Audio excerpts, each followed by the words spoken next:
श्री गणेशाय नमः। ओम श्री साईनाथाय नमः।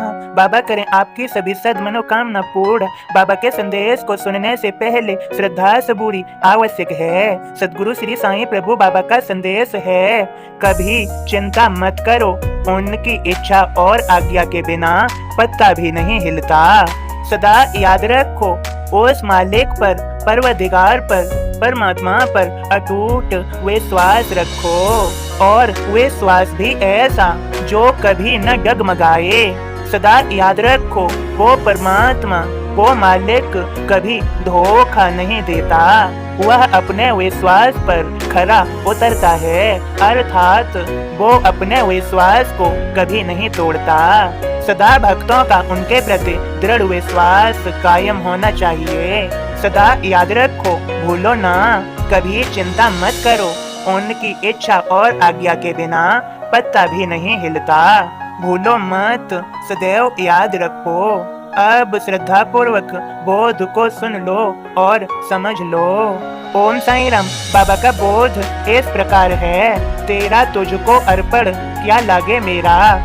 पहले जब लेते न थे साईं कोई दान, जेब में जली तीलियां रखते कृपा निधान। दान नहीं जब मांगते कुछ सिक्के रख जाय, साईं के आगे अन्नी दो अन्नी रख जाय।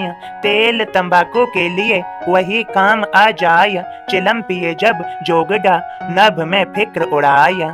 महिमा साईं की बड़ी बढ़ने लगी भीड़, दर्शन से होने लगी दूर सभी की पीर। दान दक्षिणा की करें वर्णन वेद पुराण, गुरु पूजा इसके बिना पूर्ण नहीं यह जान। शिरडी आते भक्त करें साईं का अभिषेक, कुमकुम चंदन चावल से पूजा करे हर एक। पूजा मानो सिद्ध जब स्वर्ण दान हो जाय, स्वर्ण दान जब होए तो धन अकूत मिल जाय। देवों को दक्षिणा चढ़े धर्म सम्मति होय, इस धरती पर संत ही देव रूप तो होय। साईं मांगे दक्षिणा मतलब गहरा होय, कलुष दूर हो भक्त का मन की शुद्धि होय। ओम साईं राम। बाबा के सभी भक्तों समझ लो, ये मन के विकार ही अधिक चिंताओं को, कलेश को उत्पन्न करते हैं। पिछले कई संदेशों में समझाया गया है, जैसे विचार वैसी जिंदगी, अर्थात वैसा जीवन। बाबा के सभी भक्तों समझो, चिंता करने से क्या होगा, सब ईश्वर पर छोड़ दो और आप बेफिक्र हो जाओ। आपने बोध को तो समझा ही होगा। बोध है, तेरा तुझको अर्पण क्या लागे मेरा। करना है ईश्वर का चिंतन करो, उन्हें सदा याद रखो, कभी भूलो ना। उस परवरदिगार परमात्मा मालिक अपने साईं को कभी भूलना नहीं है। बाबा हमारा मार्गदर्शन करेंगे और पथ प्रदर्शन भी। वे हमारा हाथ थामे हुए हैं, वे हमें आगे ले चलेंगे। हमें उन पर विश्वास है, वह भी दृढ़ विश्वास। सदा याद रखो, स्वयं पर भरोसा करो और उस मालिक पर स्वयं से भी ज्यादा भरोसा मालिक पर करो, साईं पर करो। यदि स्वयं से भी ज्यादा भरोसा श्री साईं पर होगा तो श्री साईं और तुम में अंतर ही क्या होगा। श्री साईं तुमसे एक हो जाएंगे। बाबा अपने भक्तों के लिए करते हैं सब कुछ, वे आपके लिए सब कुछ करेंगे, आपको संभालेंगे। बाबा के सभी भक्तों संदेश में यह भी है, जिनमें बुद्धि का अभाव होता है वह पशु स्तर के कहलाते हैं। सदा याद रखो, कई बार बाबा ने समझाया है।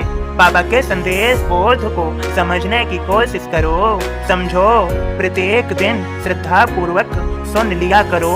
सदा विश्वास रखो, बाबा ही संभालेंगे और तुम संभल जाओगे। तुम्हारे लिए क्या मुश्किल, क्या असंभव, कुछ भी नहीं। बाबा तुम्हारी आवश्यकताओं का संपूर्ण ख्याल रखेंगे। वे अपने भक्तों का सदैव ख्याल रखते हैं, बस भक्तों का उन पर दृढ़ विश्वास कायम नहीं रहता। जिन भक्तों में श्रद्धा सबूरी है, वे सदा बाबा का साथ और आशीर्वाद पाते हैं। सदा याद रखिए, अपने मालिक के प्रति श्रद्धा तो होनी चाहिए। श्रद्धा को भक्ति कहते हैं, तभी तो मालिक दयावान होंगे। और सबूरी भी होनी चाहिए, अर्थात सबूरी को सब्र कहते हैं। सदा याद रखिए, चाहे थोड़ी देर हो जाए, मालिक आपका पूर्ण व संपूर्ण ख्याल रखेंगे, क्योंकि आपकी उनके प्रति श्रद्धा और सबूरी है। बाबा के सभी भक्तों, हम सभी भक्तों के मालिक श्री साईं हैं, जो सदैव हमारा पूर्ण ख्याल रख रहे हैं। तो हम चिंता क्यों करेंगे? हमारी तो भक्ति दृढ़ है, वे स्वयं हमारी चिंता करेंगे। हमने तो छोड़ रखा है सब कुछ साईं पर, वे ही संभालेंगे। और बाबा संभालते हैं अपने भक्तों का साथ, ऐसे कर लेते हैं कि अपने सभी भक्तों के कार्यों को वे स्वयं ही करते हैं। मेरे साईं बड़े दयालु हैं, करुणा के सागर हैं, करुणा निधान हैं। वे अपनी कृपा बरसा ही देते हैं। हम सभी भक्तों पर उनका प्यार, दुलार, आशीर्वाद सदैव बरस रहा है। हम सभी भक्त उनके प्यार, दुलार, आशीर्वाद की बारिश में भीग रहे हैं। उनकी कृपा हो रही है, हमारा जीवन संभल रहा है, वे ही संभाल रहे हैं। हम सभी भक्तों को श्री साईं पर विश्वास है और अटूट विश्वास यह सदैव कायम रहेगा। बाबा के सभी भक्तों, आप सभी को, हम सभी को बाबा का आशीर्वाद मिल गया है। बस संदेश इतना ही। ओम साईं राम, जय साईं राम।